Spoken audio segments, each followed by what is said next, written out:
Welcome to the Banker Lamp. Please enjoy the video.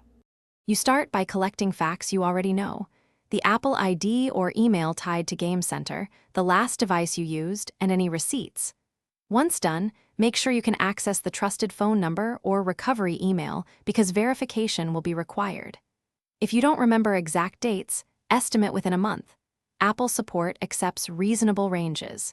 This step speeds verification and proves ownership, so act quickly and keep notes handy while you proceed to recovery. You next attempt sign in directly. Open Settings, then Game Center, and try your credentials. If that fails, go through iForget. Apple. Calm to reset the password and respond to two-factor prompts. This often resolves locked accounts. If automated recovery stalls, gather proof, device serial, purchase receipts, and any linked emails, and contact Apple support. Explain ownership clearly and provide those details. Apple can manually restore access when automated paths are insufficient. You finish by signing into Game Center on every device and re-enabling syncing so friend lists and achievements repopulate. Once signed in, check iCloud game data, and where prompted, choose to merge or replace data to avoid loss.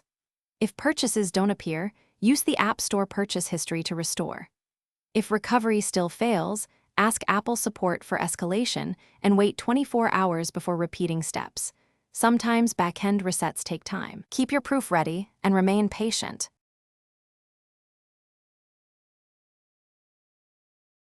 Thanks for watching. If this was helpful, leave a like and consider subscribing. See you next time.